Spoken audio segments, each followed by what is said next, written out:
we doing? This is our new small tire car. We call her the trailer trash Camaro. Yeah, she's not that much to look at right now, but for what I gave for this car and what all I got with this car, I could not turn it down. We actually were not looking for a third-gen Camaro chassis. We had our heart set on a S10, already kind of figured out that's what we wanted to go with, and this thing fell in our freaking lap.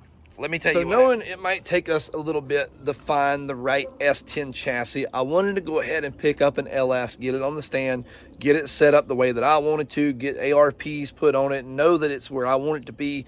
That way when we do find a chassis, realistically all we need is a transmission and we're good to go. So like anybody else, I went to Facebook Marketplace, most dangerous thing in the world for your finances, and I found this 4.8. Now I was looking for a 6.0 or a 5.3, but this 4.0 has a mild Summit cam. I think it's like a 345 or a 355 lift. It's somewhere in there. I don't know. I can't remember. And it has a couple other little goodies with it. Guy wanted $750 for it. Did some wheeling and dealing. Got him down to $600. So we went to pick it up. As we're pulling in, we see this Camaro. Didn't think much about it. Here is what it looked like. Here's just a picture. Now, you see it doesn't look like a whole lot. Anyway, as we're getting that engine on the cherry picker, that way we can load it into the back of my truck. The guy asked me what we planned on doing with the engine. I said, well, we are going to build a small tire drag car. We were working on a Nova last year. Things just didn't quite work out the way we wanted it to. The chassis just needed way too much work. Financially, it would have been devastating to get it where we needed to be. So we're trying to find an S10. He said, well, I'll sell you that Camaro out there for $600. And just the way it looked, I was like, nah, man, I appreciate it. I'm not interested. It looked like it was going to need a lot of work. While we're also in there, there's performance parts everywhere. He's got a VS Racing Turbo 7875, I think is what it was. He's got I think it's in the house. It's I think a 1050 CFM carburetor. I don't know if that's a racing carburetor. I don't know if there's such thing. I don't know nothing about carburetors. I'm going to be completely honest with you. I'm a fuel injection guy. Anyway, so he had that. He had an Edelbrock Victor intake manifold for an LS carburetor. Tons of stuff.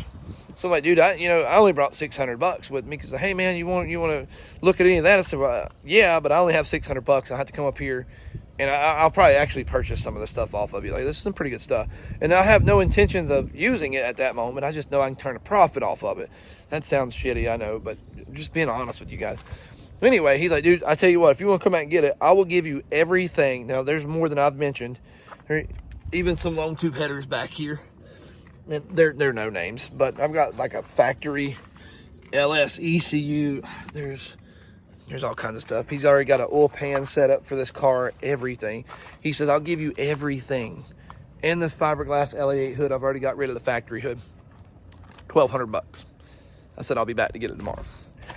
This may not have been the chassis that I wanted, but after doing some research, they make everything for these cars. This is just as much easy to build a drag car out of as an S10. I mean, literally, I can buy anything. They make a Ford 9-inch. I can buy the whole setup, bolts right up in the car, ready to go.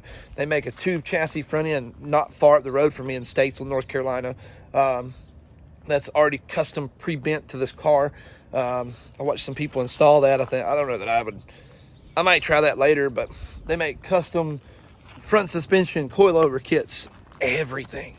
So I'm like, yep, we'll do it. Absolutely. Yeah, we'll do it. That's how we wind up in this car. Now, it has a lot of stuff needs to be done. We need to strip that whole interior out. And every piece of factory wiring harness in this car needs to go. I'm probably going to let Kinsley do that because she is 10 and a half years old. When she gets 13, she can get her TRC license, which means she can legally drag race. She can drive a car at the drag strip, race, do whatever needs to be done. She gets that age, this car is going to get passed down to her. But real quick, while looking at the interior, because I got to strip all this out as well, I'm a 90s kid. I was born in 1990, okay? So I remember the 90s very well. Something that I still say till this day is when like you put like the little 12-volt plug in a car, I say put it in a cigarette lighter. And my daughter and even young kids are like, what is that? How's a cigarette lighter going to help us? I'll show you what I mean. In 90s, 80s, 90s, I think realistically anything late 90s back, this came in a cart. This is a cigarette lighter where you plug your 12-volt power supplies or whatever into. Used to be a little cigarette lighter. That's what this is. You would push this in. This one doesn't work. You push it in, it would stay in, and then it would bump out when it was ready to light your cigarette. This right here, this little coil in there would be cherry freaking red. And you would go, that didn't look good. That didn't look good when you'd light your cigarette. Don't y'all judge me, all right? Don't y'all judge me. But you would light your cigarette. And cars also came with an ashtray. That way you could duck your ashes. Because you have those, now I don't smoke anymore.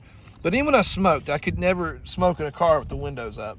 But I do see people rolling down the road quite a bit where they will have not a crack in any of the windows and sitting there chiefing on a Marlboro. And I'm like, not me, dude.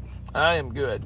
But we got to strip all this out. Realistically, the only thing I'm saving from the interior is a steering wheel and this Z28 IROC Z badge. I just really like that. So, great thing about this chassis is it is an IROC Z Z28, so it should have the performance rear end and drive shaft. So it should hang with us just for a little bit until we really start throwing some serious numbers at her. But, you know, sometimes you got to immediately start working on the rear end of a car.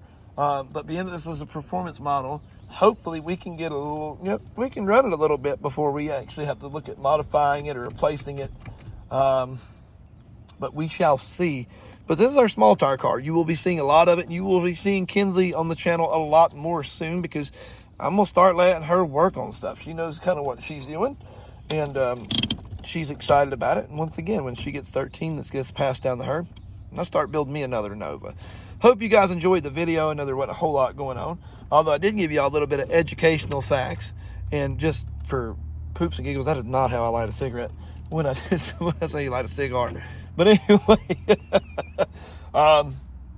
we will catch you guys on the next one, and hope you guys are excited about the build. And we are still working on the Eclipse frame. I get Matt and the SRT. We'll catch you guys later.